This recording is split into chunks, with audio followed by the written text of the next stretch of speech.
All right, good evening, everyone. Welcome.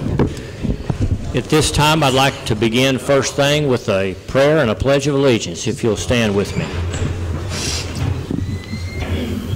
Dear Heavenly Father, we thank you for this day. We turn this meeting now over to you. We know that it will run smoothest when you're in charge, and we just submit that over to you. We ask that you guide us through this meeting and just help us to make wise decisions on behalf of this county. We just thank you for the rain. We just pray for continued rain, especially for our area, but all over the state. We pray for our servicemen and women, especially if we come off on a day of celebration. Yesterday on Memorial Day, we just thank you for the chance to remember these that have served and these that have lost their lives and continue to serve on our behalf. We just pray your blessing upon them and their safe return home. As we leave this meeting tonight, I ask your guidance and protection on each of us as we head home. And just again, we thank you for the job that you have entrusted us with. We give you the praise in Christ's name. Amen. I pledge allegiance to the flag of the United States of America and to the republic for which it stands, one nation, under God, indivisible, with liberty and justice for all.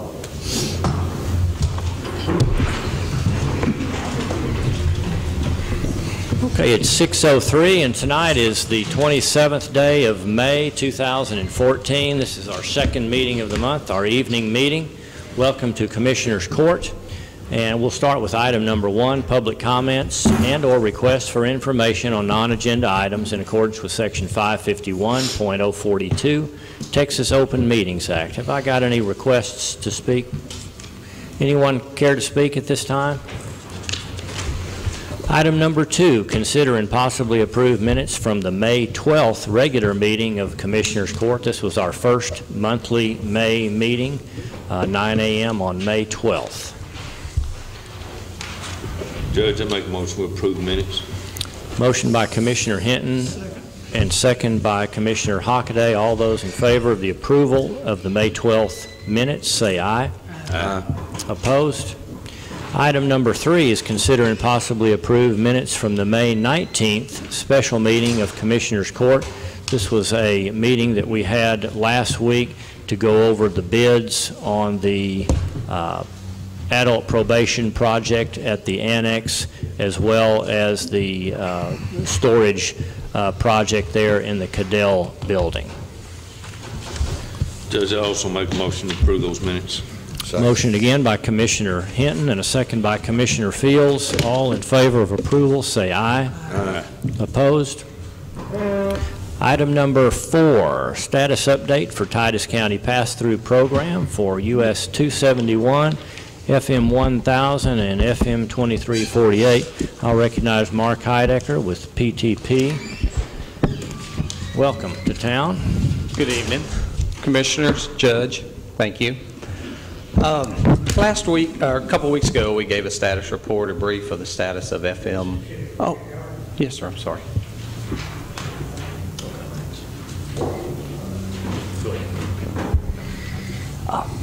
Okay.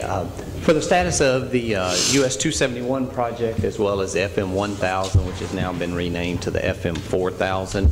A little bit of contract administration we'll go over.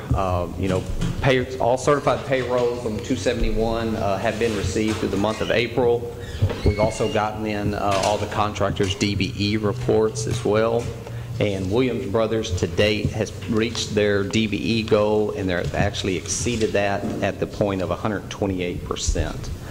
We've also received pay estimates from WB, and we've paid the contractor through April 25th, and also sent all copies to TxDOT Atlanta District and Area Office. FM 1000, 4000 also. Certified payrolls, we've received all those through the end of April as well. We've also received the DBE reports only through the month of February. We are behind on James Construction a couple of months on getting some of the paperwork, but our contract administrator, Vanessa Wallace, has been working with their staff to be sure that we do get the paperwork for the files. Will you go into that in a little more detail? Yeah. Yes, I'm sorry. At some point, whether now or later? Right. The deep of James Construction, or Yes. In my little bit later on, I'm going to go into our meeting we had with James Construction as well, with the judge and so forth. So also, James Construction has been paid through April, and we have forwarded copies of their pay estimates and so forth over to the area in the Atlanta district as well. FM 2348, PTP, Judge Lee, along with Commissioner Riddle, myself, Jeannie Taraborelli, had a meeting at the TxDOT Atlanta District Office on May 5th, 2014. We went over a transition plan of how we would be turning over each individual project over to TxDOT. In return, the Atlanta District had provided the judge with a copy of a detailed list of all the documents they would be requesting. This would allow the payback to start. We took all those documents with us, turned all that over to the Atlanta District. Mr. Neshba was going to go through the documents after he had a little bit of time and had some staff time for them to go through. As of today, we have not heard anything else from the Atlanta District that they're looking for any other documents or something was missing. So we're hoping we got everything right the first time. It's all turned over, and FM 2348 is all the possession of TxDOT. The construction part on US 271, so far to date, we've spent $70,567,236. That does include payment on the force account for the bridge work. The contracted days was 663 days. We did give them a 104-day time extension for a total of 767 days. Right now, they've been charged 727 days through May 23rd, approximately 94.78%. That leaves about 40 days remaining on the contract. The force account work, the contractor continues to work on the force account for the bridge. They currently have all the bridge beams back in place except for 2 spans over the railroad. We've run into a little bit of difficulty right now with the railroad because we need a window of 4 hours to be able to place the beams over the rail. The railroad has only been able to give us 3 hours. So every day we've been putting in a request. Rick Cronenberger, our construction engineer, is going to be working with Omaha as well to see if we can get some windows of opportunity so they can get the rest of those beams placed as well. Williams Brothers is also in the process of removing the existing concrete and pavement, placing embankment on the north side of County Road 2040. Also, Williams Brothers has removed some of the existing concrete paving around the bridge and so forth, and I believe some of the commissioners were gracious enough to send some trucks to help pick up some of that concrete and then haul it back to their precincts to be used at a later date. The force account is scheduled to be complete sometimes next month. This is from Williams Brothers and speaking with Randy Rogers as well as their construction manager. We do believe that may slip a week or two, maybe into July. And what we're saying by complete the force account is get us back to where we were before when PTP asked them to stop construction on the bridge when we realized that we had a height problem. As of May 19, 2014, the amount billed towards the force account was approximately $1.3 million. Remember, our estimate was a little bit over $1.8 million, so we're still hoping to bring that under budget at this time once we get back to our regular schedule and the rest of the work. For the contract items, they've also been performing a slip paving crew. They've returned and they're completing all the remaining concrete paving at this time. They're also pouring the remaining driveways. I think last week they were out there pouring some of Mr. Prefert's driveways as well. If not, they'll be wrapping those up this week if the weather allows them to with the rain and so forth. Southwest Environmental, they've been seeding all the ditches. Per the pass-through agreement, we have to have 70% coverage of grass adjacent to the right-of-way. So they're working to get the grass growing since this is the time of the year that we can get the grass with the rain and so forth. The rail crew is scheduled for next month, and they're going to start pouring the remaining concrete rail that's left on the project. Also, we have a painting crew that was supposed to be in last week. Then they were talking about coming in this week to do some of the bridges. Problem is, on a couple of the bridges, we found we had some sparrows that had nested under the bridges. Swallows, I'm sorry, not sparrows, swallows, cliff swallows. And so what that did is, since those are a migratory bird, we are not allowed to remove the nest at this time while they may have eggs or hatchlings in there. So we have to wait for the babies to hatch, wait for the babies to leave the nest. Once they leave the nest, the contractor will get some kind of high pressure power washer, get all the mud nests out of there, and then we will start to paint. And speaking with Jesse with Williams Brothers, he has estimated it take a couple of weeks to get all the bridges painted. So depending on once the baby birds leave, they say at the latest it should be, I think, August 2nd is the date for the migratory ending of that. So we'll be monitoring that. Terry Plucker, our environmental expert, has been on site. They've noticed the nest on the bridges, and so we've held the contractors off at this time. We don't expect that to hold anything up, though. Williams Brothers also is currently working on the north end punch list to get TxDOT to accept it. I believe the turnaround on the north end has been opened at this time. I have heard some comments that I think folks are using both directions as the turnaround. That turnaround is really only a one-way turnaround from the Ochico, the Hampton, to turn around and go back in towards town. There are signs up that say do not enter. So if people would, make aware of that and try to adhere to the signs and so forth, but we sure don't want to see an accident out there. You know when they'll be removing the orange barriers? You know what? I don't. Rick? I've not heard the exact date. I know they're waiting for a striping crew. Yeah, I think that the permanent striping crew is what they're waiting on at this time. The problem with the striping crew, they've got to have dry weather with the rain and so forth. I think they've been hesitant to schedule and get down here. The striping is very expensive to lay down. We sure don't want to have to lay down it more than once.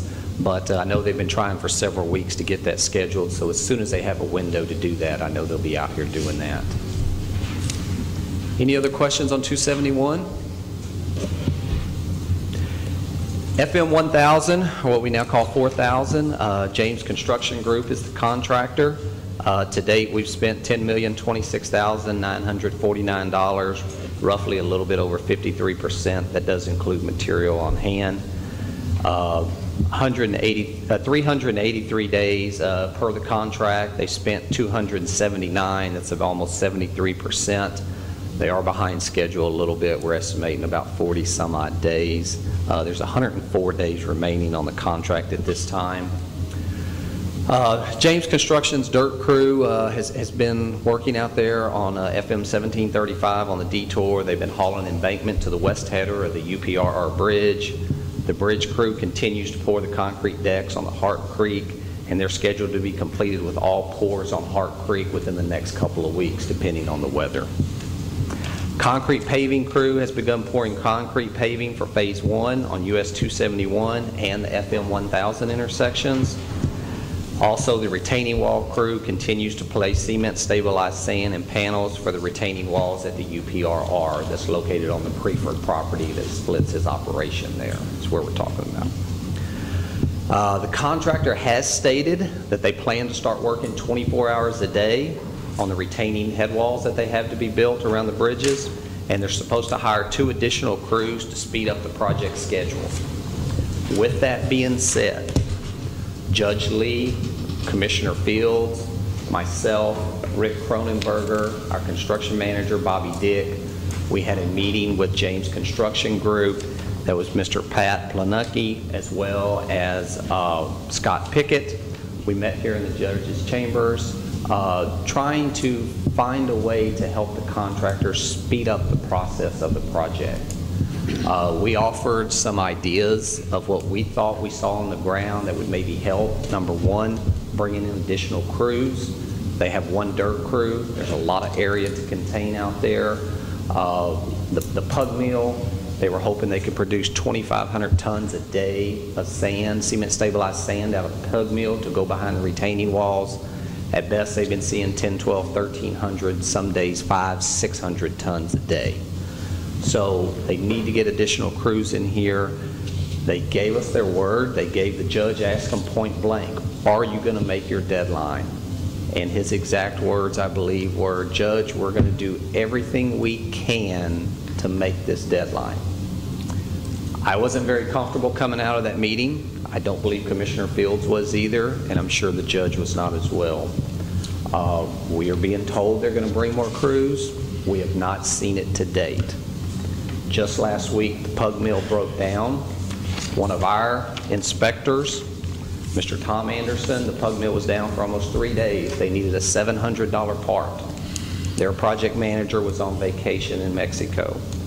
PTP's inspector pulled 7 $100 bills out of his pocket and gave it to the pug mill crew for them to go buy the part. With that being said, it doesn't look very promising that we are going to make it. But with the right amount of crews and the right staff to bring down here, which James Construction could do, we could make our deadline, which is number one, we need to be placing chip seal, we need to be placing sand behind the walls, so forth, and we have deadlines of doing that. They need more crews. We've emphasized that time in and time again. They need to get grass planted. We need that to come out in June, July, August. We're not going to be growing grass out there. So we've emphasized all these things we've seen out there, but it's up to them. There's nothing we can do to force them. Our only other option is to take them off the project, which is not an option. So we're just going to have to battle through this. That pretty much sums it up for FM 1000/4000 where we are.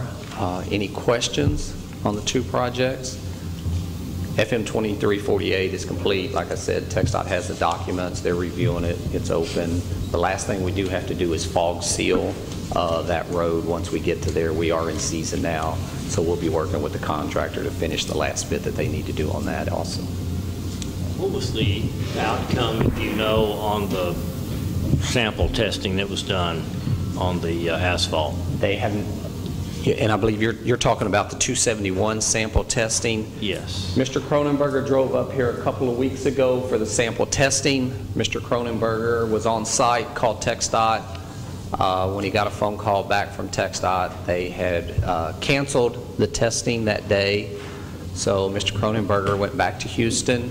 That was supposed to have been rescheduled for this week, and we have not got confirmation that they're going to test that as of yet.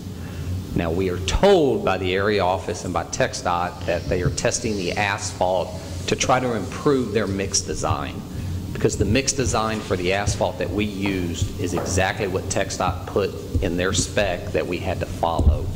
All our tests passed on the spec. They got a ride bonus off of the asphalt they laid. It's just now I think they're realizing that the type of asphalt and some of the compound of the makeup that they're using is maybe not exactly right, what we would call the recipe. And so they tell us they're trying to fix their recipe. Don't know if that's the case. On FM 2348, we had the same problem, brought it to their attention. They told us lay that same type of asphalt on 271, lay the same stuff on FM 1000, so that's what we're doing. Okay, so it hasn't been tested? Has not been tested as of yet, no, sir. Any other questions, comments? All right, thank you. Yes, sir.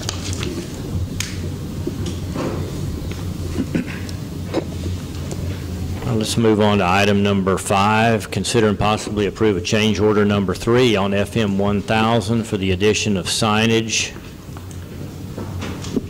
Thank you, Judge. FM 1000 change order 3 is to add 2 additional signs. The signs were in the plans. There was just not a pay item created in the bid sheet. So we just need to create 2 pay items. This change order is for $2,058.60. What kind of signs are these? These are Small road signs, guide signs for side streets? just for the side street areas. They were in the plan showing which side streets were there. Like I said, we just didn't have a pay item. You know the exact name of the street? I don't know the exact. Just a couple of side streets that were left off. Okay. And that's paid for the sign itself, the installation, the pole, the breakaway pole. That's not a net of a savings and a plus and a negative. That's the total cost for the signs. That's total cost to add the signs in, yes, sir. $2,058.60. Yes, sir. And we do have TxDOT's approval on it. There's a letter from Roger Ledbetter saying they agree with it, so forth. Okay. I have a motion from Commissioner Hockaday. Second. And a second from Commissioner Fields. All in favor of approving change order number 3 on FM 1000, $2,058, say aye. Aye. Opposed?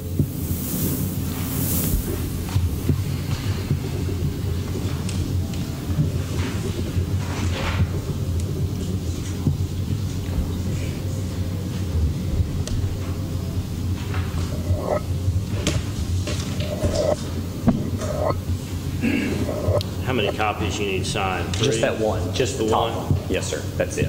Thank you. All right, move on to item number 6, consider and possibly approve change order number 4 on FM 1000, addition of isolation joints and a revision of armor joints for the concrete paving on 271. As I recall, this was something TxDOT decided to ask us to do. Yes, sir. When the plans were designed, TxDOT had required a certain design for the joining of the FM 1000 pavement to the 271 pavement that they've been working on. After a little more thorough investigation, TxDOT had decided that was not the way they wanted the concrete paving to join and come up with a new design. In doing that, engineers had to go back, redesign the way TxDOT wanted. Judge, I believe you were on some of the emails between ourselves, TxDOT stating, look, we already did the plans, TxDOT approved the plans, it was bid in the contract this way, and pretty much the answer we got was, if Titus County wants to see its reimbursement, then we will make these changes because this is what TxDOT wants to see out on the project. Unfortunately, this comes to a cost to Titus County of $74,530.64. Mr. Cronenberger was very much involved with Roger Ledbetter as well as the Atlanta District. We fought for Titus County to try to leave the joining the way we had it in the plans, but unfortunately we were unsuccessful and decided that risking that much money at the end of the day was not really worth it, and so we needed to move forward and do the design the way TxDOT had changed their mind on. You don't think it was necessary, Rick? I know it doesn't matter at this point. Yeah, but at this point it doesn't matter. The original plan that we had for for joining the concrete paving or ending the concrete paving and switching over to a flexible asphalt is the same method that we use on 271. Every place that we stop concrete paving, either to tie into an existing roadway or to just stop the concrete for now for a future phase of work, is the way that we had the plans designed. TxDOT came back and said, we don't want to design that way. We want to design our way that we've used on other jobs. And it's a difference of having the original plan we have is a 2.5-foot wide slab that locks in the paving. We actually connected with reinforcing steel. The plan they have is a 6-foot wide slab that is completely separated. It's almost just like a support underneath the joint. And from an engineering standpoint, both systems work. It's a half dozen versus the other. So. And I think the tough thing is, Judge, we are using this on the 271 project, just like we had proposed for the FM 1000 project. So it's okay for 271, but it's not okay for 1000. But.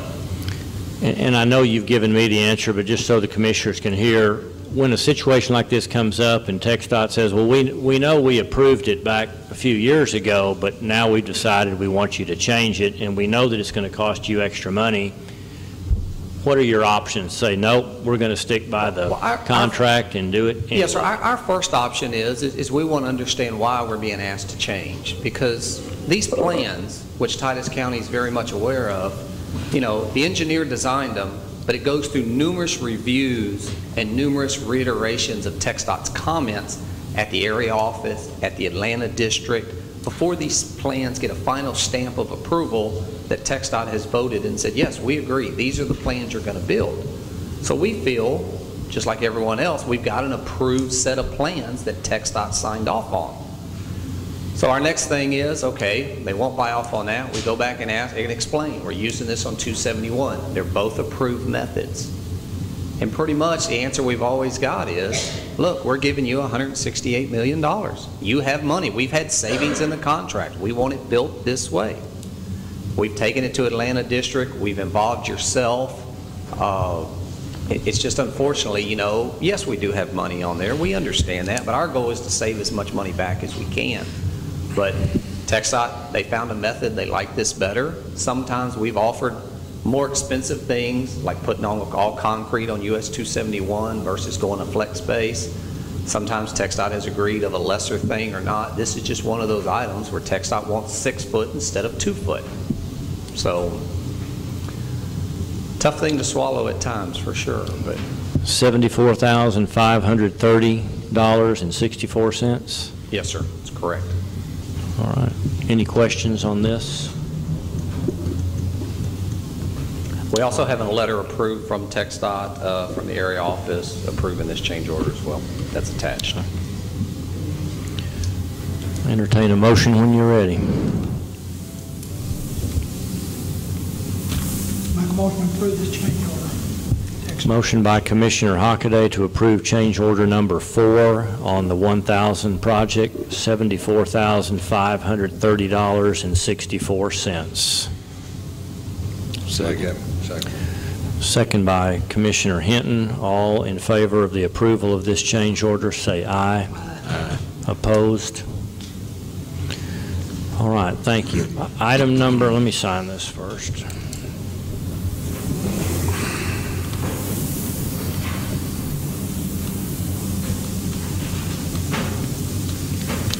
Thank you.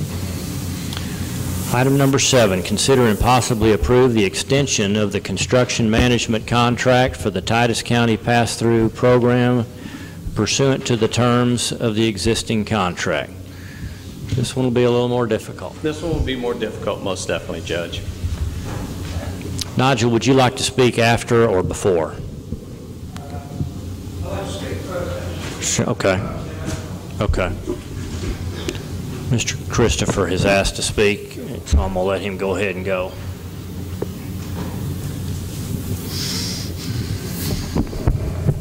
Okay, I just wanted to, I know that our friend is going to ask for an extension, and they'll no doubt expect to get more money out of us for that. But as we all know, the primary reason why we're behind and we need an extension is to the problems with the bridge over on 271 and the railroad.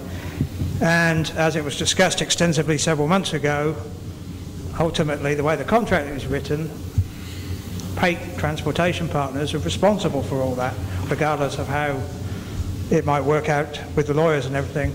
But what I was going to say is, before you guys agree to extend this, and certainly agree to pay them any more money, I would suggest you get an opinion from the lawyers that you've retained to address the bridge issue, because just paying them out more money, you're giving up leverage that you might need later on when whoever's involved sits around the table and sorts this thing out, all right? Thank you. That's all I got. Good run.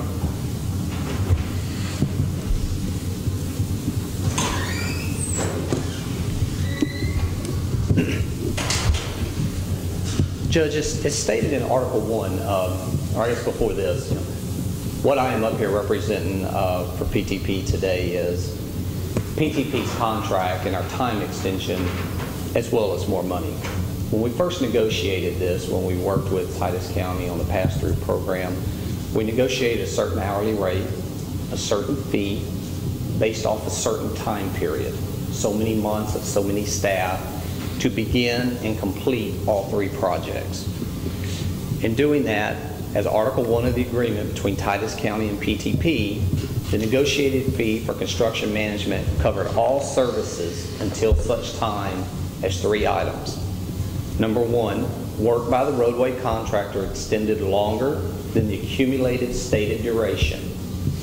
And that was a table as shown in the project on attachment C in the agreement. And that table read, for US 271, the projected start date would be December 1 of 2011. The projected completion would be January 25th of 2014. 271 should have been the last project to be completed in this trio of projects that we're doing for Titus County.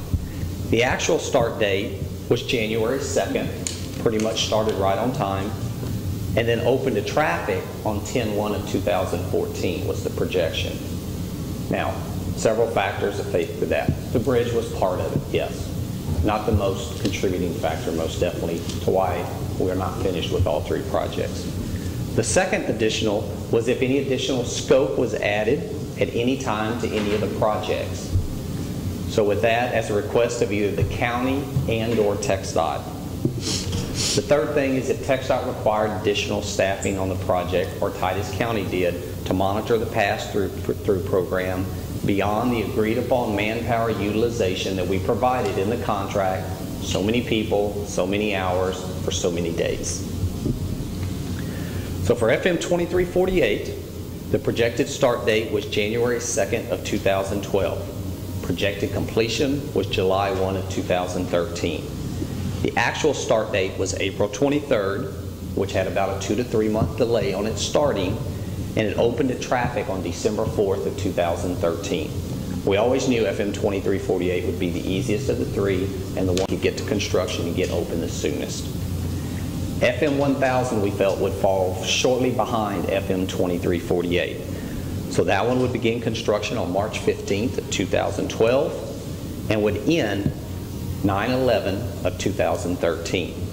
Unfortunately, it actually did not start till April 15th, 2013, and the best guesstimate at this time is December 30th, 2014, if James Construction brings the crews that we need to complete the project.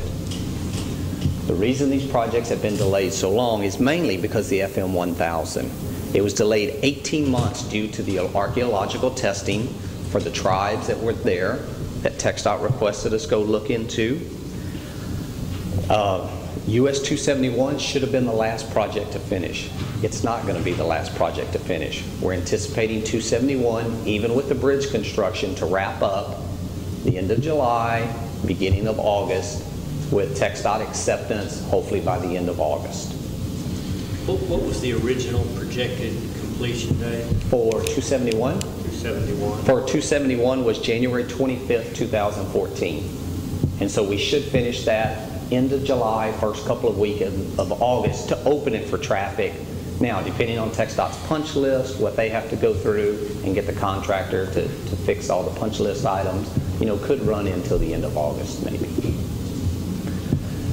So the start of FM 1000 was delayed, like I said, due to the fact of the FONSI, which is the finding of no significant impact on the environmental side, and the US ACE permits, which were granted by TxDOT and the Texas Historical Commission because they required further archaeological investigation of several sites adjacent to the near FM 1000 right-of-way. In having to go back and do more thorough investigation, the right-of-way could not be completed until the archaeological sites were wrapped up, all the investigation was done, and then some of the landowners would not let the archaeologists on the property until we'd acquired it. So we had a little bit of a kind of chicken and egg situation. We had to get on the site to buy it, but the landowner wouldn't let us on. So we ended up going through court proceedings, condemnation, obtaining our rights, and we had them go out there and do their investigation.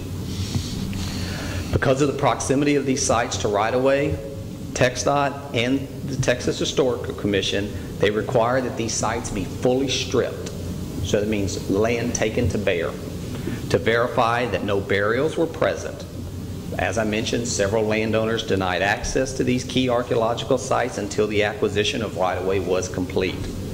This request also required Titus County to conduct further consultation with the federally recognized tribes, which has regulatory timeframes as well.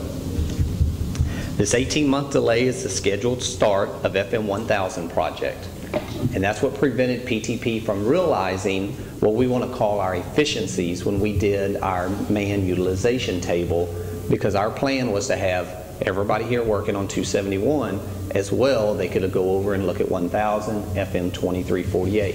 The problem is we had one project start, and then 6 months later, 4 months later, we had another project, and then 18 months later, we had the last one. So therefore, it's required us to be on the ground a lot longer than PTP expected, and a lot longer than what we negotiated in the contract. Even though PTP was able to stretch its fee, which was only based on a 26-month period, we did stretch the fee for 28 months. But at the end of the 28 months, we are now out of fee. Unfortunately, the projects are not complete. US 271 is wrapping up. We hope to have it, like I said, open to traffic end of July, first part of August, and then with TxDOT acceptance.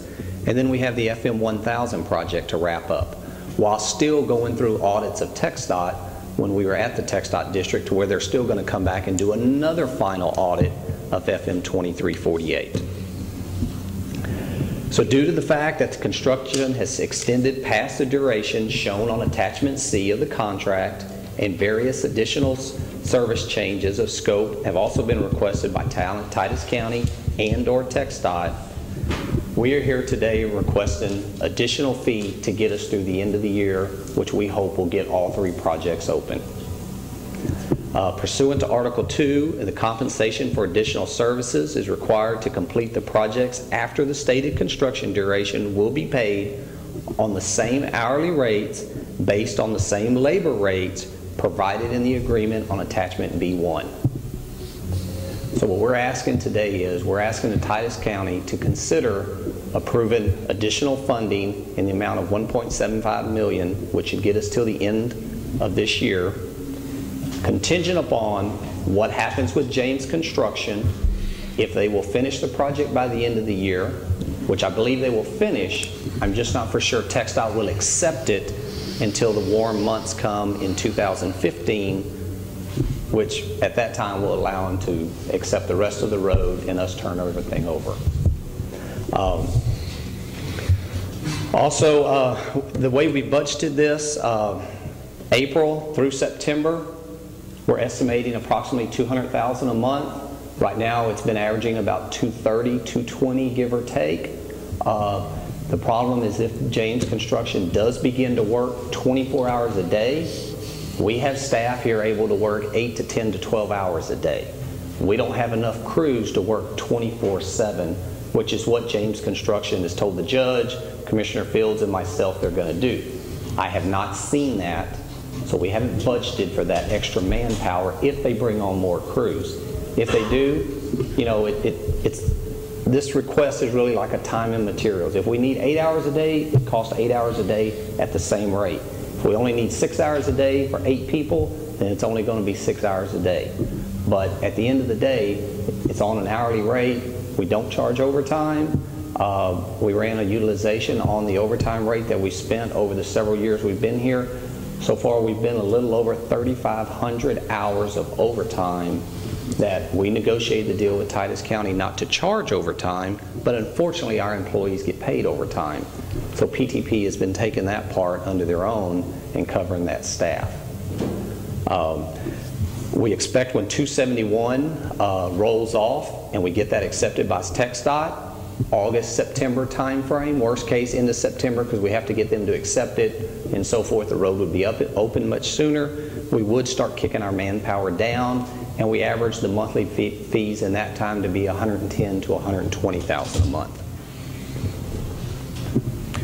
So, like I said, with that, we're asking for $1.75 million to get us till the end of the year. There are some variables, James Construction and the crew members that they're going to bring in, as well as the time frame. The budget, we do have money in the budget for that. We did set a contingency in there. There are also items in the contractors area, as well as some other line items that we feel that will fall back towards a contingency. But until we get to the end of the project, we can't exactly predict exactly what that final dollar amount's going to be. But as I've come to court many times, we've realized a bunch of savings. We hope to have a bunch more savings in there as well. PTP, myself, we still stand behind, even with the bridge, even with this delay, even with the additional construction management fee. We are still here to bring this project under the budget that we set how many years ago that we gave Titus County, and we stand behind that.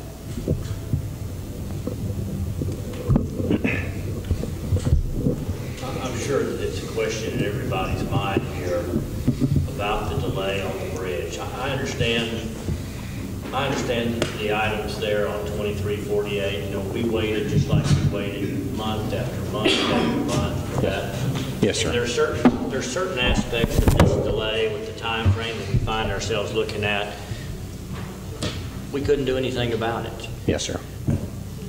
right or wrong the sentiment is, and you understand this, that bridge is a completely different subject. That bridge is a completely different subject, Judge, and we understand that y'all have hired a legal firm.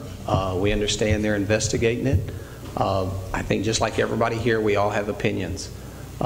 We all know that the railroad raised the bridge. We know that's an eyesore out there, but from a construction management standpoint, you know, we did find the problem. We did stop them where they were. Blame is going to be put where blame is. As I mentioned several months ago, I'm not here to blame an engineer or to blame a contractor or to blame the construction management team. I think everybody did the job that they could. I think there was some bad information. There was a mistake on the plans. Never hid behind that.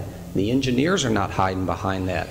As I mentioned to you, the engineers would like to come sit down and to talk about some kind of settlement. We've been working with the engineers to get them to the table before you go spend legal dollars trying to chase what I would call bad money. Some people may say the contractor's at fault. Some people may say PTP's at fault. I'm going to sit here and say we all know the railroad raised the rail. I think there's been meetings with the railroad company. They admitted to raising the rail. They can't tell us how much they raised it. But the small increment of the engineers that they missed did not cause the major height discrepancy over raising that rail 6, 8, 10, 12 inches, unfortunately. We caught the railroad out there again after we had a meeting. They were trying to raise the rail again. Unfortunately, the left hand's not talking to the right hand. We, PTP, we don't have someone sitting at that rail every minute of every day waiting to see if somebody comes by to raise it. We would have loved to have a courtesy call. I think Titus County would have as well. Unfortunately, we didn't get it. When we spoke with the representative in the spring office, he was unaware that they did maintenance out there.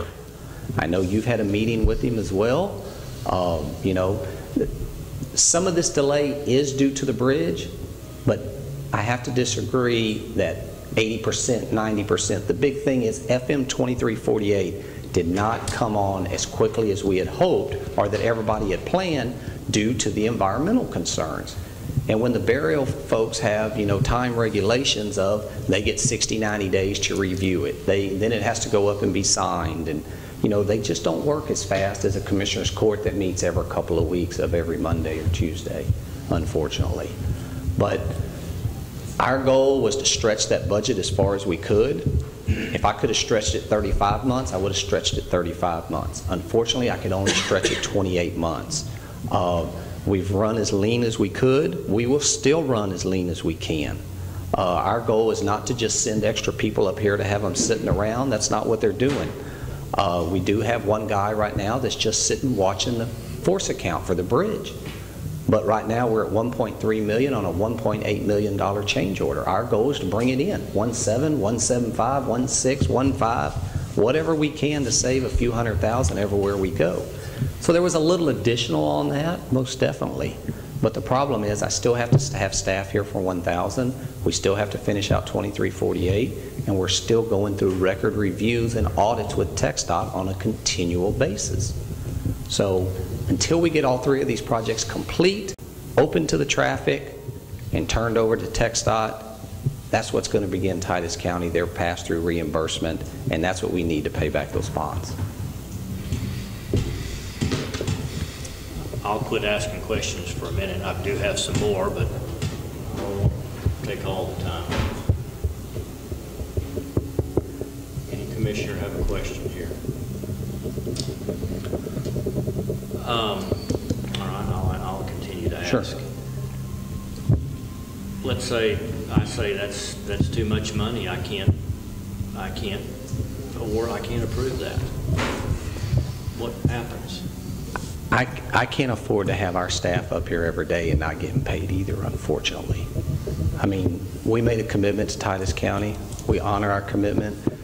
We didn't enter into a contract on a turnkey delivery where we take the management risk of it and says, look, if this project lasts 3 months, 4 months. At one time, that was an option. We were doing projects called a guaranteed max price, where we came in and guaranteed you that we would do the construction, the design, the engineering, the right-of-way, full board, but here it is. But we also had a $5–7 million contingency just in case items of this happened.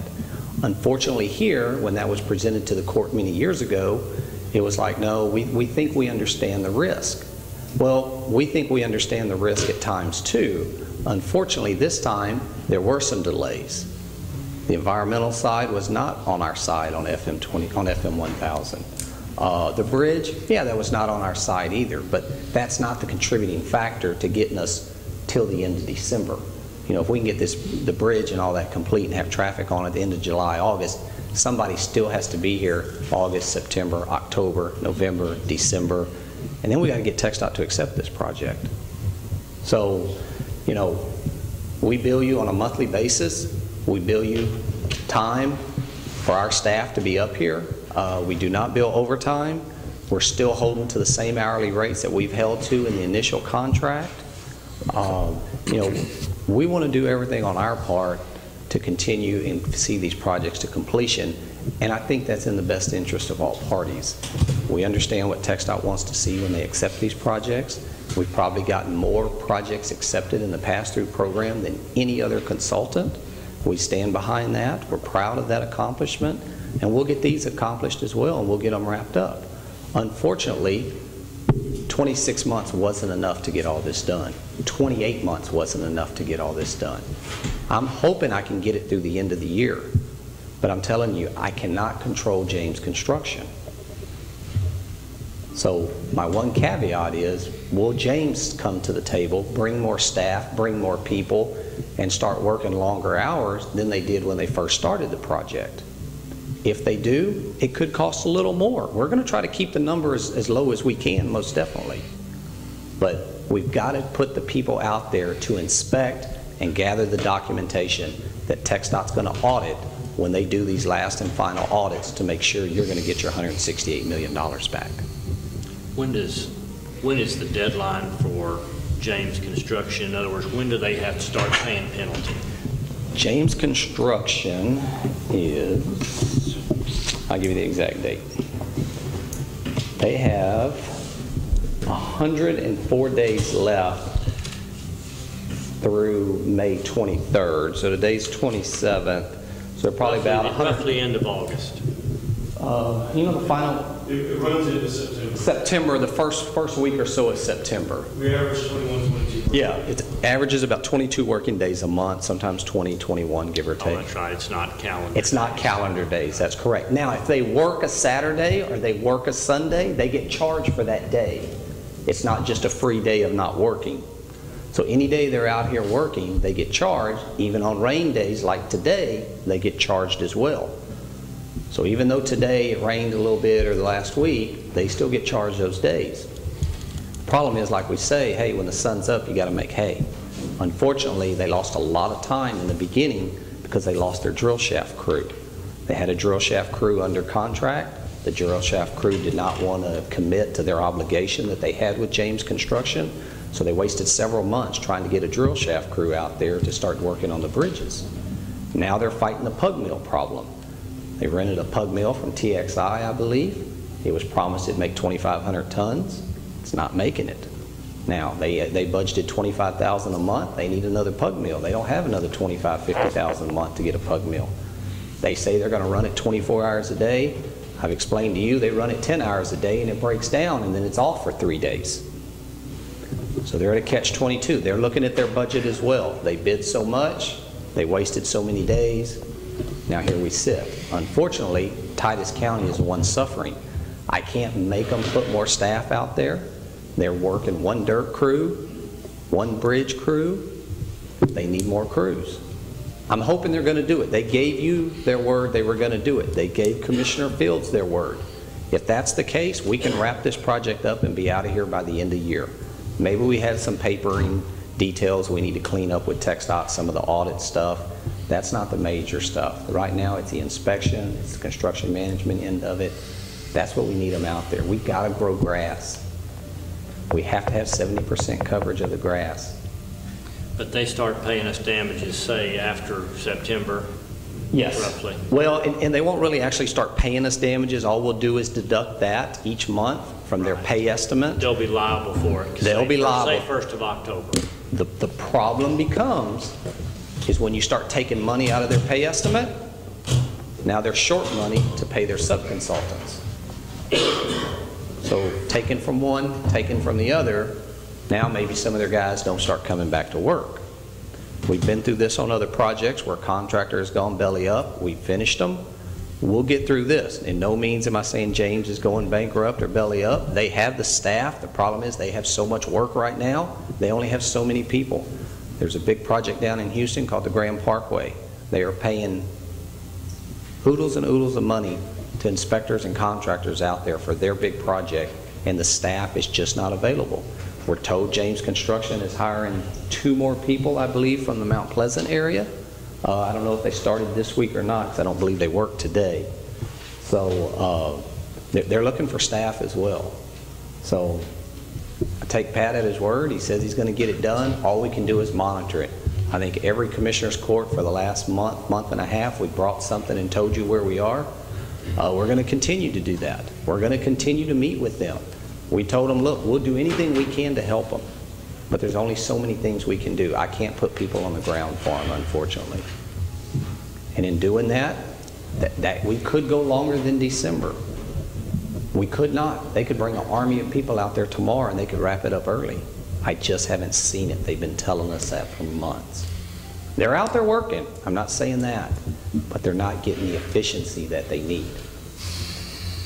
But we still haven't really seen an influx of additional workers where you're impressed by their additional efforts. None. We have seen not one extra worker. They have run the pug mill, I think 15 hours maybe one day, and they produced 1,800 tons. I don't know, I think that's maybe before it broke. And then it went down for 3 days. So if you average that out, 3 days, they got 600 tons a day. So that's the problem they sit. I mean, you can go look at those big retaining walls. If you go look at the bridge on Preferred's property, it's got to get to the top. You've got to build sand all the way up to the top of those header banks. I bet you they're 4 feet right now, and they've probably got to go 35 feet, 30 feet. They didn't work today. Pug mill's in a low area. When it rains, it floods, they can't get in. We can't tell them where to put their pug mill. Commissioner Fields didn't want the pug mill there anyway, but we can't tell them what to do, how to do it. We can help them out, we can instruct them, but at the end of the day, it's their contract. Things of that nature have drugged this thing on. It still didn't mean we didn't need our staff up here. Every day they're out there, we have to have somebody there taking daily notes of who's out there, how many contractors are working, what their dailies are, writing it all in the journals, keeping the paperwork. So when TxDOT come and audit, we can tell them they had 6 people working on a dirt crew and here's what they did today. So if they would have 3 crews there, our guy would be looking at 3 different crews. Unfortunately, they have 1, but we still have to have our guy out there, unfortunately. Okay, well, you've previously answered my questions. I wanted to ask again some of the questions that I wanted the commissioners to hear. I don't have any further questions, gentlemen. Well, Commissioner Riddle, Commissioner Fields, Commissioner Hinton. It doesn't look to me like we have any choice but to approve this extension on this contract, and I'll make that motion. A motion by Commissioner Hockaday.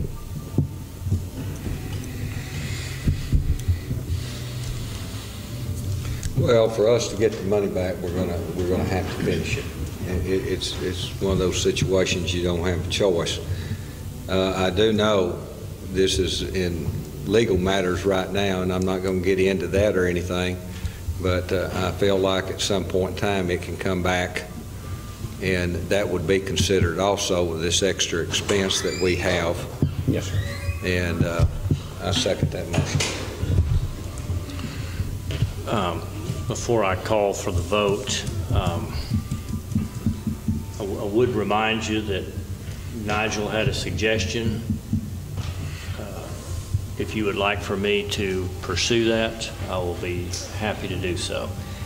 And you feel like the prices that you've come up with is leaving just the essential manpower in Titus County on this job. And if we were to ask you to shave that off by 20, 40, whatever percent, where do we get in trouble?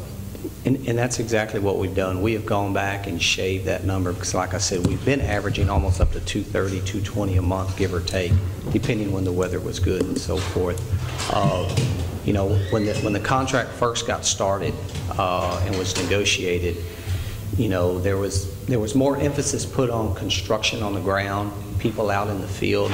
Unfortunately, I think people don't realize that there's a lot of other factors, like the folks keeping up with the paperwork, the dailies, going through the audits, Mr. Cronenberger's time, changes on engineering plans that TxDOT requests, you know, things of that nature. Jenny, myself, you know, every time we're dealing with landowner questions, problems, people wanting more signs, billboards, people wanting turnarounds that TxDOT wants us to create, things of that nature, it eats up a lot of time, unfortunately. We don't have a choice. We have to answer those. We do it in the most expeditious manner that we can. I try not to come up here every couple of weeks to drive up here and charge you for all those extra hours and so forth. We try to send in reports. Rick has conference calls with the construction field to where he's not driving every single day. We're keeping this to the bare minimum. As I said, once 271 roll off, we're going to cut staff and diminish that as well. That's the plan. With that being said, if James works 24 hours a day, we may have to leave that same staff. So it's kind of a work in progress. I think we've got to the smallest number that we can. We're less than what we're billing right now. Jenny and I have cut a lot of our time out of there to try to keep this number as low as we can. But we both know it's going to take a lot of our time going to TxDOT, working on the asphalt problems that TxDOT said was going to be there. That's what you hire us for, to make sure when we can create these savings, we create it. If it's money we have to spend, then we spend it. But we guard this money like it is our own. I know this budget, as well as, you know, a lot of people in this room, some of the commissioners and judges as well. We're going to bring this thing under budget. That's what we've wanted to since day one. I would love to have the bridge money back. I'd love to have some of this CM. I'd love to start 1,000 sooner than we did. But unfortunately, that's some of the bumps in the road. And so with that being said, I think we can finish it for where we are if the stars align and the contractors get out there and do what they need to do. But it is going to take additional money, just like we have to pay additional money to the contractors, just like we're having to pay additional money to the environmental side. But I feel confident we can do that. Commissioner Hinton, you got any comments? Not this time, Judge. Commissioner Riddle, I know you're upset about this. You have any comments, ideas? No, I just, I wonder how we got to this point. I mean, who reviewed this contract before we signed it? I don't see any alternative. It's in the contract. Well, Kerry Wooten, for one, was a part of that original team and was an integral part of reviewing that. And, you know, 20/20 hindsight, I don't know that we can blame anybody for not predicting what was going to happen. But like Mr. Heidecker said, it wasn't a contract like you would have a contract to build you a house at a fixed price. Correct. That wouldn't have even been an option. We do have options like that, and we presented that to the court way back when, of saying we do two types of contracts. What we called a GMP, which is a guaranteed max price, which means we roll everything in. We guarantee you what the construction price will be, what the engineering fees will be, what the construction management, the testing, so forth. But with that, you also set a contingency plan of $5 million, $7 million. So if we said this project was going to cost $190 million and we brought it in for $180, now you just paid me a $10 million bonus. And you've been criticized extensively for that situation. And I've been criticized extensively for doing projects of that nature. And we have done those very successfully, because our goal is to bring them in as cheap as we can. When the Titus County contract was negotiated, they were not really interested in a guaranteed max price, because everybody feels they know the risk. The problem is, it's the risk that you can't plan for. You can't plan for weather. You can't plan for making TxDOT accept plans. You can't plan for the environmental side to approve their permits. And during construction, things change on a daily basis. There's always change in field conditions.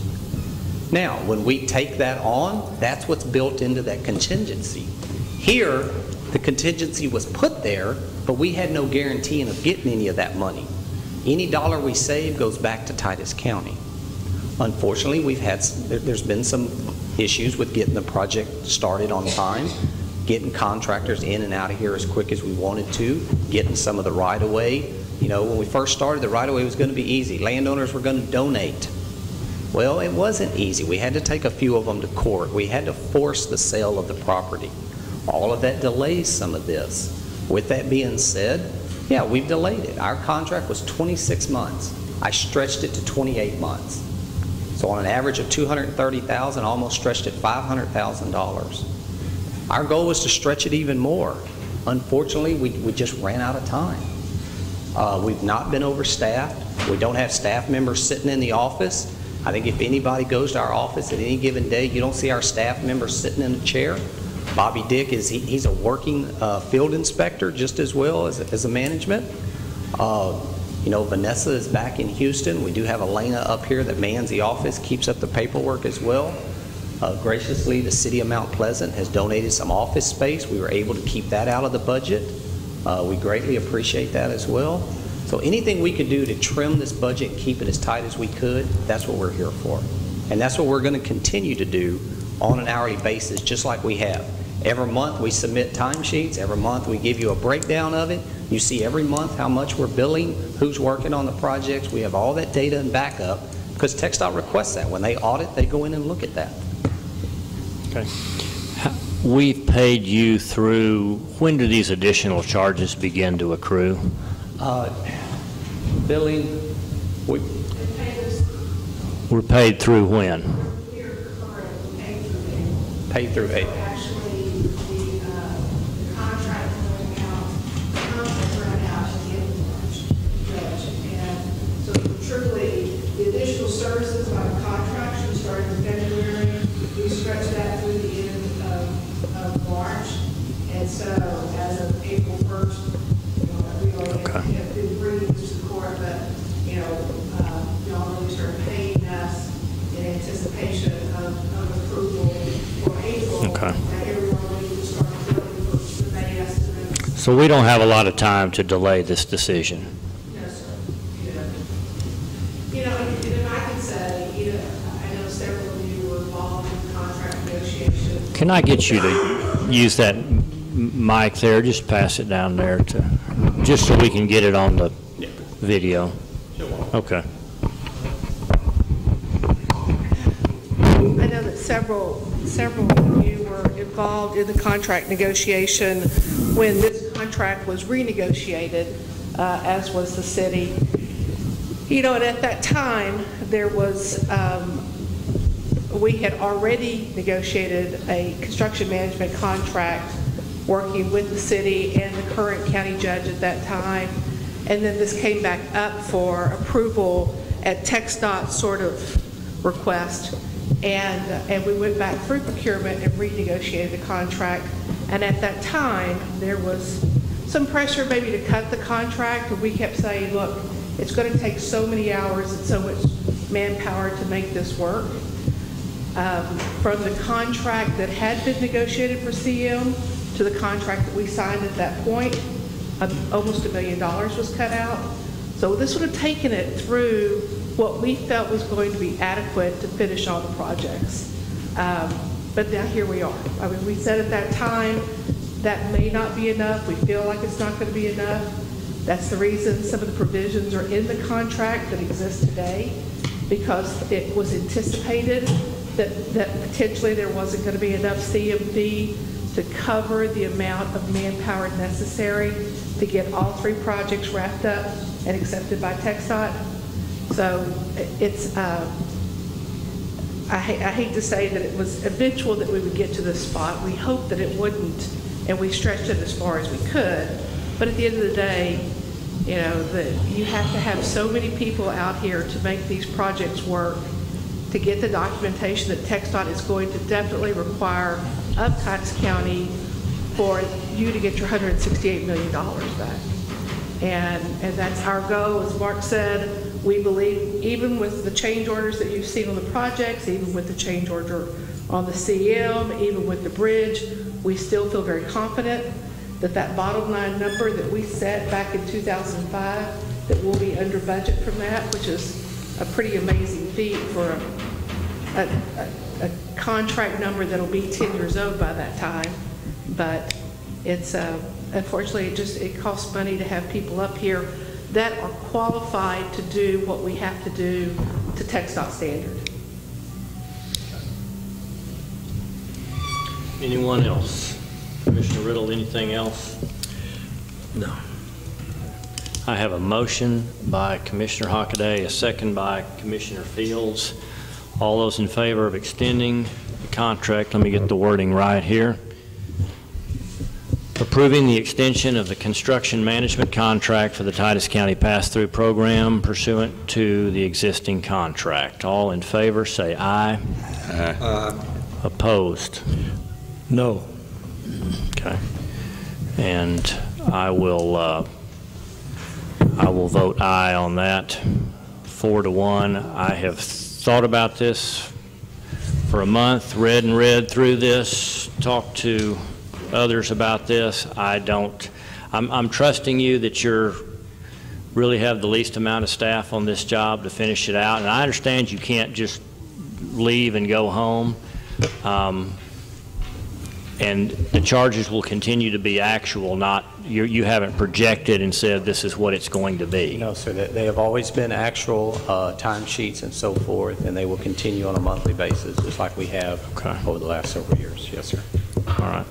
Commissioner Riddle, I'm just curious, do you have an alternative that we might want to consider? I would like to see us have an engineer or someone to look after our interest other than just believing that everything is on the up and up. I mean, it's not that I don't trust anybody. I just think it's good business to have somebody, and I've made the motion and it's been rejected here before. I think it's a mistake to reject it, but that's well, I think that we've had a real change in scenery here tonight. I'd like to revisit that if you would like to revisit that. I'm not sure. I'd like to visit maybe more with you and understand maybe what you think that person could do for us, but I'm open to listening to that. Okay. Well, and the contract's pretty clear that we don't have a choice at this time. Well, I would agree with that. Let me tell you something. You got to have people doing the documentation. There's a state inspector out there. There's on 271. There's federal inspectors out there, and you better have your T's crossed and your I's dotted, because you're not going to get reimbursed. And that's the number one thing that's got to be done, and that's the reason the manpower's here. But we have to make sure we have the documentation, or we're not going to get paid. And everybody I've talked to in other projects that y'all have been with, yes, they said there has not been any problem in getting y'all's payback because you had the documentation to prove everything you've done. Yes, sir. And I believe that is a big part of it. At the end of the day, what I hope can let the commissioners and the judge and the constituents of Titus County sleep at night is we will have all the documentation together. We will get TxDOT to accept these projects, and we will get your $168 million back. That's our job. That's what we've committed to do, and we're going to finish that for sure. All right. Thank you. Thank you. I appreciate your extensive explanation on that. Item number 8, consider and possibly approve renewal of an annual maintenance contract for cameras with Newman Electronics for $3,200 to be paid out of the security fund. We've done this before. I do want to bring to your attention, this is an increase over the previous fee of $2,800. It's now bumped up to $3,200. Let me explain the reason for the increase. Mr. Newman is proposing the addition of some software to this system that would notify him whenever one of the cameras was non-functional, so that we didn't have a camera that went blank and sat there for 2 weeks not working. He has recently installed this. I can't remember what county he put that in. It's working successfully. He says if we are choose to keep this at 2,800, he will stick with the previous 2,800 and not add that monitoring software. The $400 increase is for the software to do that. Is that what you're saying? Yes, but he's also, and this is also the case, that we have each year, the last couple of years, we have added some additional cameras. I don't know how many additional cameras we've added, maybe 4 or 5 more. So there are more cameras in this proposal than we had before, but nonetheless, he still says he would keep it at that previous fee. I like the idea of having software that'll tell him if we ever have any one of these cameras go out, it gets fixed immediately without somebody being able to recognize that it's out. Good. And again, this all comes out of the security fund. I'll make a motion to hire Newman's Electronics to continue.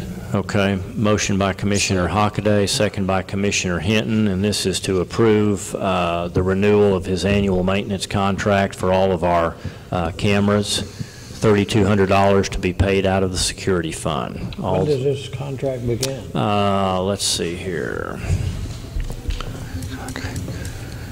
Is that not a conflict with his wife? It's for your consideration. I don't know anybody else in town that does this kind of work. I don't think that it's a conflict. We can certainly pursue that if you'd like to. We did it before. We got somebody out of Paris, and every time it turned out to be. Mr. Newman provides us very good service. I know that the sheriff is very pleased with what he does for them over there. For the sheriff's office, you know, in other words, when they call with a problem, he's there immediately. Everybody is pleased with the service we're getting, whether it's a conflict or not. I don't believe that a contract like this would be a conflict. If you would like to postpone this and pursue that, I certainly will. I don't have any alternatives in this town that could, you know, Dennis installed it all. He's familiar with it all. He knows where all the cameras are. I would hate to see that be an impediment, but nonetheless, we can look into that if you'd like. No, I don't want to pursue it. I just thought that it might be. Yeah, it's a reasonable question. I think we're okay, and I'm not speaking as an attorney or anything. I'm just saying she won't take office till January the 1st, but I think the next time we vote on the contract, we may need to just check. I don't think there would be a conflict of interest there, because she won't be, she is, will be elected official, but I do not think it will be, but it wouldn't hurt to check with John Mark, but I think we're okay now. That's just my personal opinion. I think I'll check with him anyway, even if we approve this. This is a one-year contract, goes from March to February, so he's actually a little bit behind in bringing us this contract.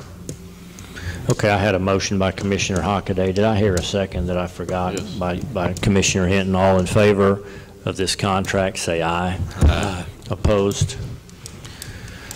All right, item number 9, consider and possibly approve a bid revision to the adult probation remodel at the annex to add a 5-ton air conditioner to replace the old unit that was vandalized at a cost of $6,250. If you'll remember, Chris Basham did inform us that there was potential, that there was damage that was unknown, the extent on that 5-ton unit. That 5-ton unit actually, although it was in pretty good shape, turned out to be about a 20-year-old unit. But the cost to get it patched up and working, which was several $1,000s, didn't really make sense to throw that much money into a unit that was that old. It's also a gas unit. Going to this new unit will enable us to use an electric heat pump, which will be even more cost efficient. But unfortunately, an entire new unit. The unit on the roof can be reused, but this is the interior unit. $6,250 add on top of that adult probation remodel annex. I figured it was in the contract, being on one, but it wasn't part of the contract. It was just part of it. Well, actually, what you're thinking about was there was a 3-ton unit that was going to be reused, and if it had been necessary to completely replace the 3-ton unit in the Cadell remodel, that was going to be another, I think, $2,650. That unit is usable. We'll talk about that in item number 10. It's going to need an $800 repair, but it's still usable. I make a motion to approve bid revision. Item number 9, I've got a motion by Commissioner Hinton to approve this additional $6,250 cost to complete that adult probation remodel, second by Commissioner Hockaday. All in favor of this addition, say aye. Aye. Aye. Opposed? Item number 10. Again, we had 2 units over there. Both were vandalized. This one was not as bad. $800 to fix the existing 3-ton air conditioner that is going to cool the Cadell building. Need $800 repair to get that one up and working, and Blair and Roberts, who is going to be doing that work, did say that that would be a wise use of your money. Make a motion to approve that bid Motion revision. by Commissioner Hinton. Second by Commissioner Fields. To all those in favor of approving that repair to the 3-ton unit on the Cadell remodel, say aye. Aye. Item number 11, open bids and possibly award a contract for property and casualty insurance consultant. Just as a reminder, we had come up with the situation where we had to replace Bill Preston, who had provided this service for us for a while, and with Carl and Christie's help in putting together the wording for this, we did run this twice in the newspaper. I contacted a few insurance companies that I thought might be interested in this, and I understand we've got 1 bid. Is that right? Okay. I'm going to go ahead and this bid is from Offenhauser and Company. This is one of the companies that I contacted.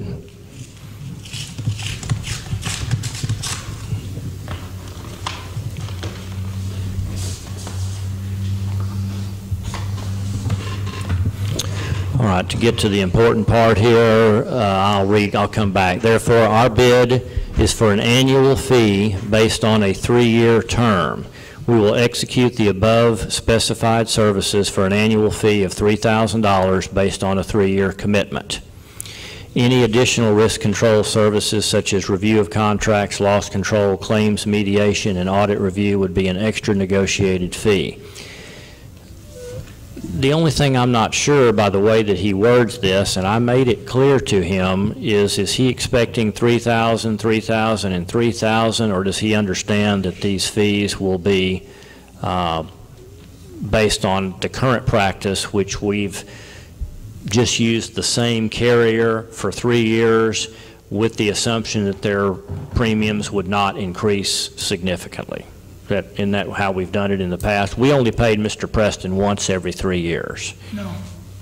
Just once every 3, yeah, we did the contract for 3, right. We started out just 1 year though, yeah, and then we changed it to 3. Well, we need to. Okay, let me read this paragraph. It is our understanding that the county's intent is to renew or continue insurance coverage with the selected vendor for a term of 3 years. The county reserves the right to terminate the coverage at each yearly anniversary and again seek proposals should such option be in the best interests of the county. This being the case, it is our expectation that the county would need the services of the risk consultant to review renewal policies annually and possibly solicit optional bids. So I'm understanding he's not just thinking he's going to do $3,000 worth of work and nothing for the next 2 years. So Do we need to get that clarified? I absolutely think that we do. Okay, In fairness to him. You want to table until we can find out? Well, what if you made the motion that if he is willing to do his work there in the first year and do nothing at all for us for the next 2 years, would he do that for $3,000, or is he giving us a $3,000 rate based on the fact that he knows he'll do a lot of work in that first year and a little bit in the next 2, and so he's willing to do it on a 3,000, 3,000, 3,000 basis. And I've just got a suspicion that may be what he's thinking. What was our total cost for Mr. Moore? It wasn't quite that. Between the two, we came back and we added work comp to it later on. It was 1,300, 13 or 15.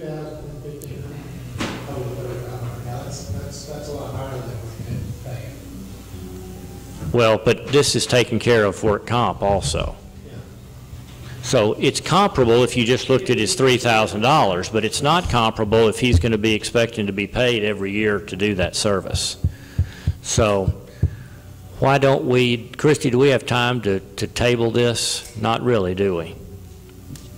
Why don't we, I'm going to propose this. I'm going to make a motion that we accept this bid for $3,000 if Offenhauser out of Texarkana is willing to not provide us any services in those next 2 years unless we contract separately for that additional service.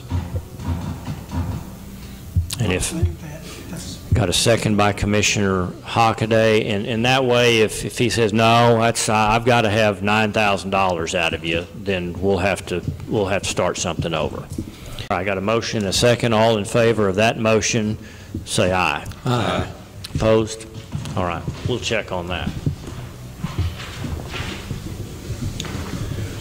All right. Judge, I've got that list of all the consultants we sent those letters to when we started this the first time. Okay. I've got a list of all of them. If you can find that, let me see if I can add to that if necessary. I mean, at first glance, I sure liked his price there. I thought that was very fair. But if it's a 3,000 times 3, I'm not as encouraged.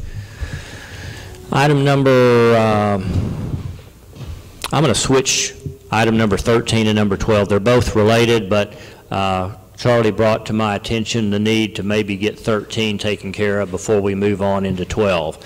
So without further ado, Charlie Smith from Industrial Development Corporation, thank you for being here and explaining tax abatements, specifically the one that you've got here. Let's talk about item number 13, which is consider and possibly approve a tax abatement policy for 2014 to 2016, a 2-year deal.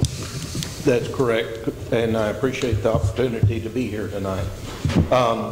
Tax abatement policy is a public policy that you have adopted, and this is exactly the same policy that you adopted in 2008, I believe. The policy has not been changed. It is, I will tell you that it is a relatively conservative policy, but I think that it does the job that is needed. It shows that the city and the county are willing to participate. It shows that we are interested in securing new business and expansion in the area. In the past, we have always done this equilaterally. That is, the city and the county's policies have been the same. That makes both parties equal parties, if you will, to the participation. And that's, the city approved this policy a week and a half or 2 weeks ago. So we're in line with that. The tax abatement is for primary industries, and those being manufacturing or major distribution operations. Research parks, we don't get many of those here, but if we did, well, that would be available for us. And then in 2006, I believe we added the residential care facilities. And the reason we added those was we felt like it was a quality of life issue for the entire county. If you have good long-term family care for these assisted living, basically is what we're talking about here, nursing homes, assisted livings, etc., that allows families to stay together. It supports our hospital our county hospital, and it supports our doctors and keeps a quality medical care and quality of life for the community. That's the reason we added it, and we haven't changed it since that time. The tax abatement, there are two different formulas. One is for industrial type projects and one is for the residential healthcare type projects. The abatement review policy, it goes to the IDC board initially. They do not approve an abatement. They only approve it in the sense that it meets the criteria within the policy. Then it goes to the lead governmental entity. If it's inside the city limits, it goes to the city first and then comes to the county. If it's outside the city limits, then it goes to the county first. So those are the entities and the way that works. So the IDC reviews it and says this meets the criteria. We support it. We'll send it on to the council or to the county commission. I'll be happy to answer any questions you might have about the policy. The policy can be changed at any time. It does need to be renewed every 2 years if we have ongoing tax abatement issues that we want to look at. We haven't had one here since 2008, so I didn't bring one up to you to look at. 8 or 10? I'm sorry, the county is at 10. Four years ago? Yes, we haven't had one for a while, so I hadn't brought it up for renewal.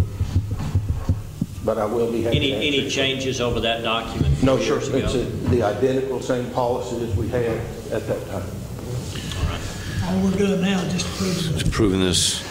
Reapprove. And this incentivizes new businesses or expansions. It doesn't go back and say, you know what, we're going to cut you a break and we're going to knock your taxes back. Yeah, that's actually against the law. If it's already on the tax rolls, you cannot abate the taxes on it. So any existing building that's on the tax rolls, any existing piece of land, what this does is allow you that the new construction you can pass a tax abatement on, and new equipment, and that's been our policy. The other thing I'll tell you that has been our policy is that we don't go to the hospital and we don't go to the School. college.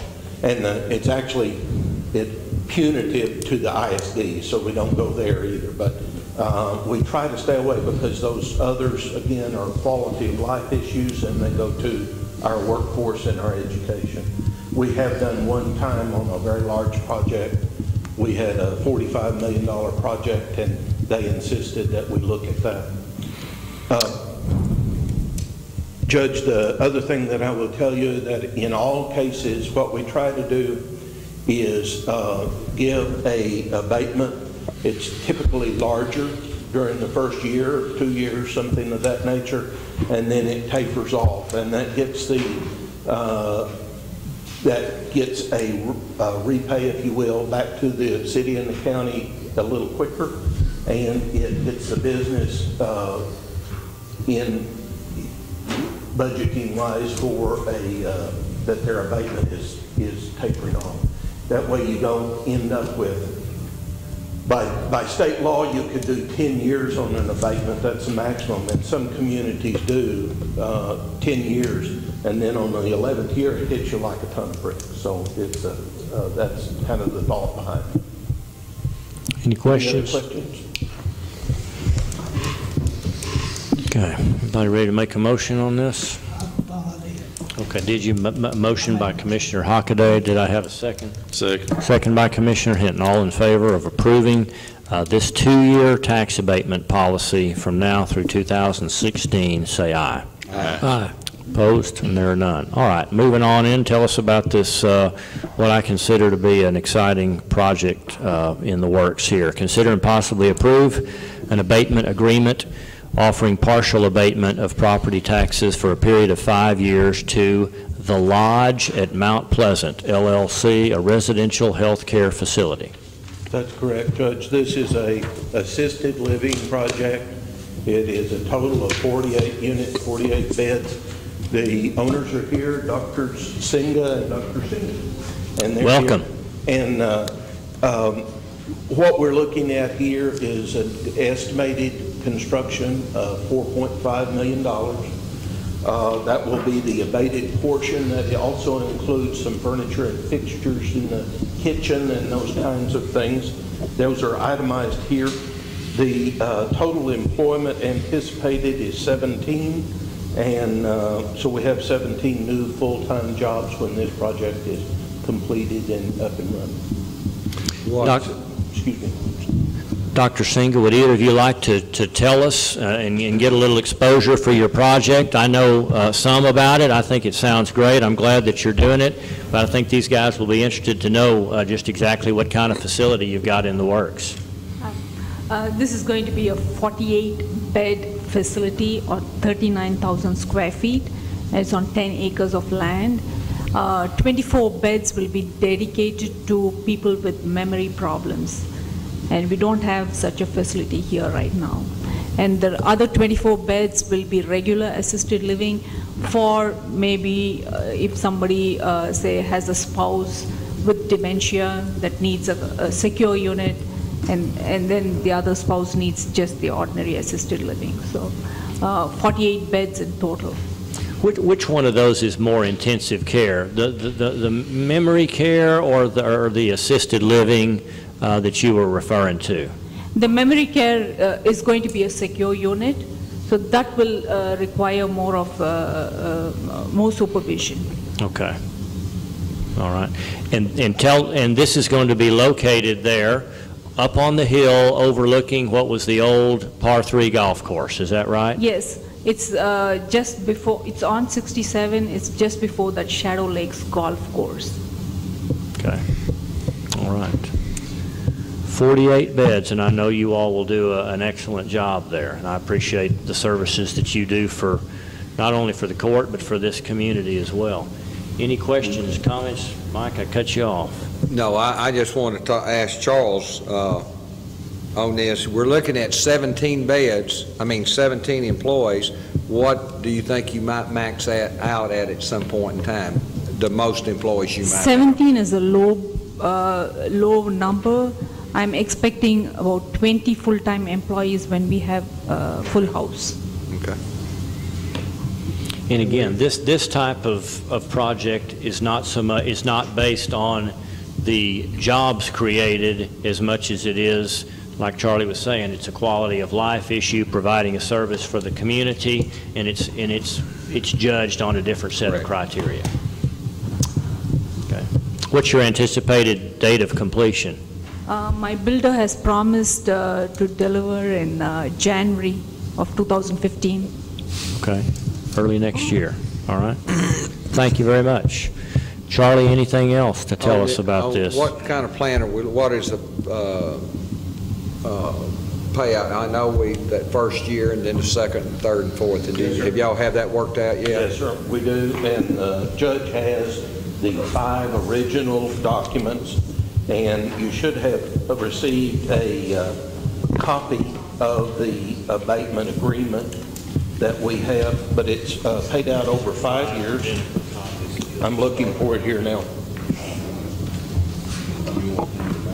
Well, there's 5 identical copies. I need signatures once we approve this. Okay. From each of you. Mike, it is 90% in year 2015. That is what is on the books at the year 2015, January 1, 2015. January 1, 2016 is 90%, 2017 is 90%, then it drops to 75% in 2018, and in 2019 it's 75%. Okay, so we're looking at 5 years. 5 years. And that's not the taxes on the property, what it was paying would continue. This is all new property. That's correct. And the way of tax abatement, and that's a good point you're making, is that the city or the county receive no less than they are currently receiving. And in this case, it is an incentive for new investment. And with that new investment, the owner gets a help, but the county, in this case, actually gets, in this case, 10% more on the value of the building. Well, to me, I think it's not only good for the county, but for everybody involved, and you're looking at 17 full-time employees. The other thing that I'll tell you is that by state law, your policy requires a clawback provision. The business has to stay open during the entire time of the abatement, and I believe it's 18 months after the abatement is expired.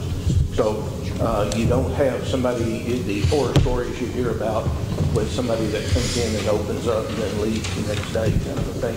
And that's not the case with this type of facility anyway, but that's a clawback provision that is in all of your tax statements. If the facility sales, what about that? If the facility sales, if that facility... The abatement can be transferred with the approval of the taxing entities. So in that case, a new owner, as an example, would come in and prior to probably the sale, but they would say, we're interested in purchasing that and under the same terms, et cetera, and will you extend that to us for the remaining balance of that period? And that would be at your option at that time. Judge, I think it's a good idea, and I make that motion. All right, motion by Commissioner Fields and a second by Commissioner Hockaday for the approval on this particular project for the lodge at Mount Pleasant. All those in favor say aye. Aye. Opposed? And there are none. Thank you, Charlie. Thank you, doctors. We appreciate your investment in our community. Charlie, you want me to sign these real quick and I'll give them to you? Why don't I get them to you? We'll get them to you tomorrow. That'll be fine. Thank you. Good night. Item number 14, consider and possibly approve travel and seminars. I've got one request here from Sheriff Ingram to send Sherry Johnson, a corrections officer, to Basic County Corrections course in Texarkana. This is mandatory training. It'll occur between June 16th and July 1st. $180 registration fee, $30 testing fee, $240 worth of partial day per diem meals. She will take a county vehicle. Anticipated cost $450 plus fuel for that travel back and forth to Texarkana during that period. That's the only one I have. Make a motion to approve travel. Motion by Commissioner Hinton. Second. Second by Commissioner Riddle. All in favor of approval of the seminars and travel, say aye. Aye. Item number 15, approve oral and written reports.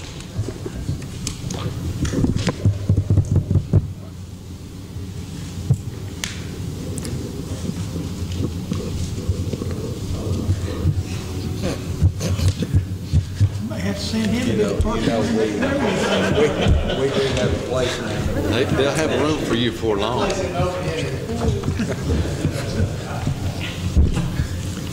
wonder if you can reserve a bed at that lodge. I bet you can. We'll get him one. Isn't it?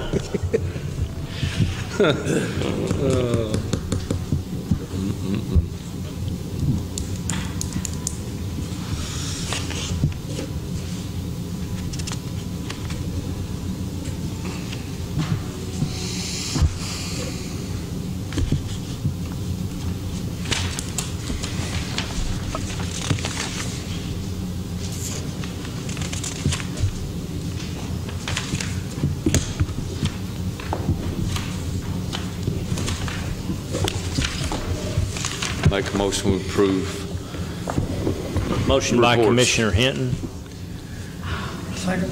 Second by Commissioner Hockaday to approve the oral and written reports. All in favor say aye. Aye. Opposed? Item 16, consider and possibly approve the treasurer's report.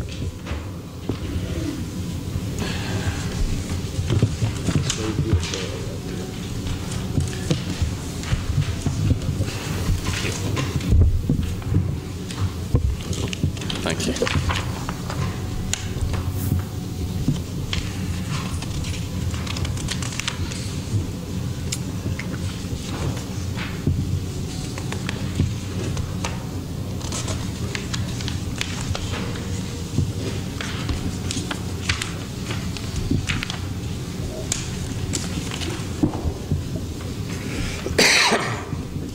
Make a motion to approve the treasurer's report. Motion by Commissioner Hinton. Carl, let me ask you, Carl, a question. This INS, I'm looking at something, I'm looking at something else. Never mind. Second by Commissioner Fields. All in favor, say aye. Aye. Opposed? Item number 17, approved budget amendments. Judge, I have three, number 29, 30, and 31. Number 29, I mentioned this last time, it just changed, is the Cadell building. Y'all approved it last meeting for $20,077, and I just added the $800 at the bottom of it. There. Number 30 is the adult probation renovation, which you approved last quarter for $220,000, and the $6,250 that's approved. I wrote it down on the bottom here. The other item on here is our Texas Employment Commission. When I set that up in the budget last year, our rate was lower than back in October.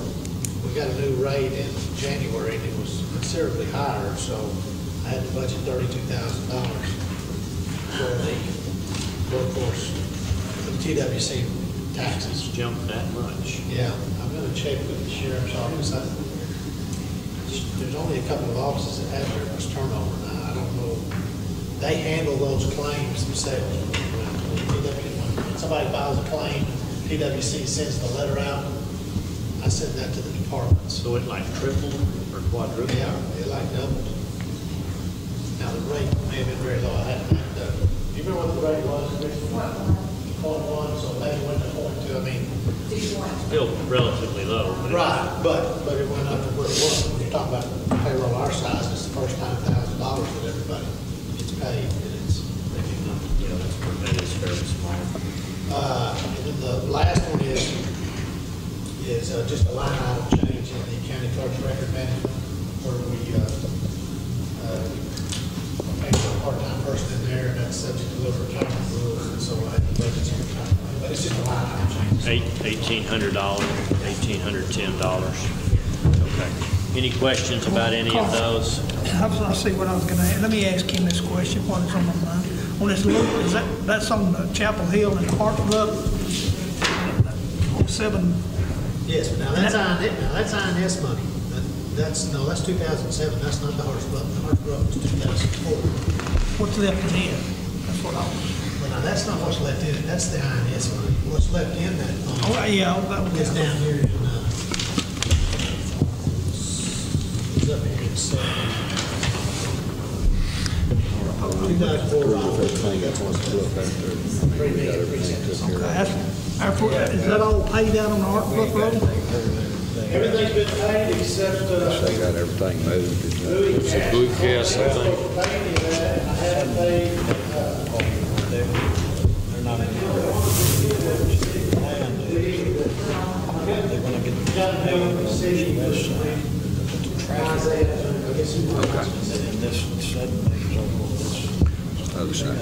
Okay. Make a motion to approve budget amendments. Anybody need me to review these again? I got a motion by Commissioner Hinton for the approval of these three budget amendments.